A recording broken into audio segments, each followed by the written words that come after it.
This video tutorial I will explain MongoDB indexing. In any database, indexes are very important. With the use of indexes, performing queries in MongoDB becomes more efficient. Suppose if you had a collection and it has thousands of documents and it does not have any indexes, then you query to find certain documents, then what MongoDB needs to do is it needs to scan the entire collection to find the documents. But if you had indexes, then MongoDB will use the indexes to limit the number of documents that had to be searched in the collection. Indexes are special data sets which stores a partial part of the collection's data. Since the data is partial, it becomes easier to read this data.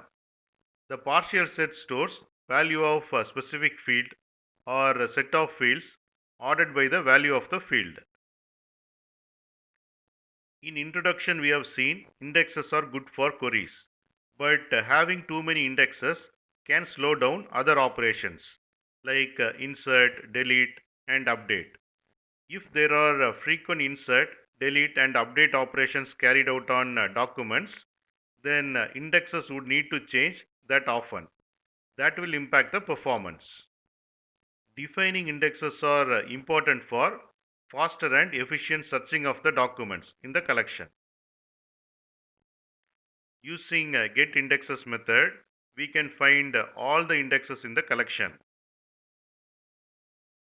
Here you can see employee DB. It has employee collection and it has three documents.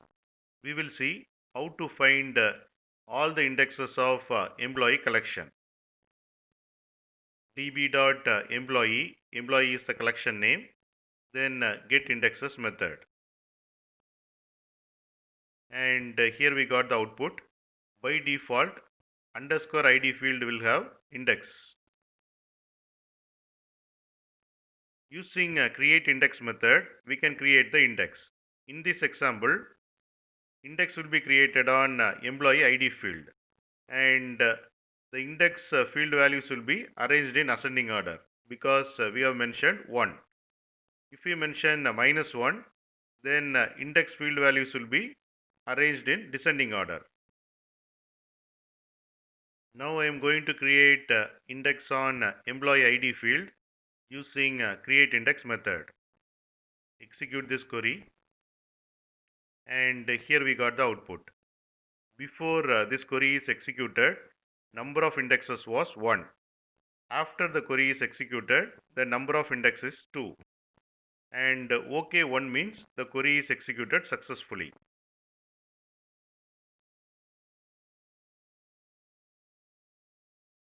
Using getIndexes method, we can double check. And here you can see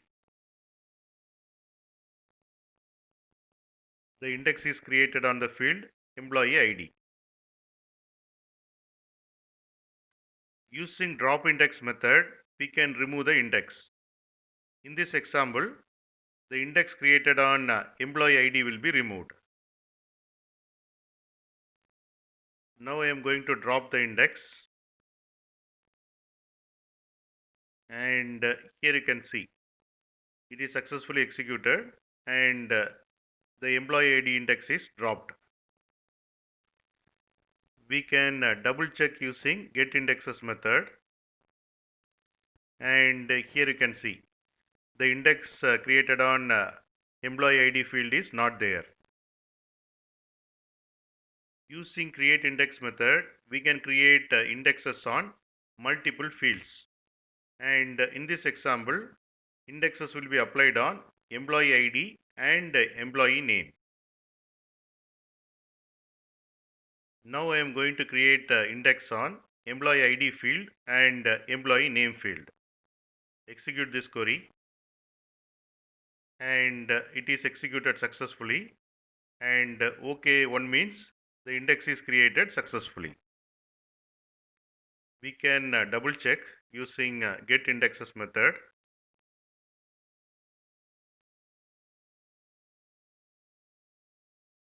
and here you can see the index is created on employee ID field and employee name field.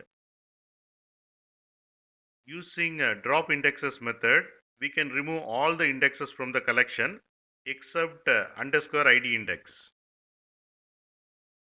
Now I am going to drop all the indexes except underscore ID index from the employee collection using drop indexes method.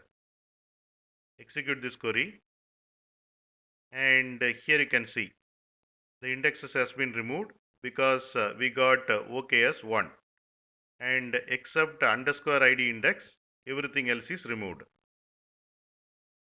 We can double check using get indexes method, and here you can see all the other indexes has been removed, only index applied on underscore ID field is there.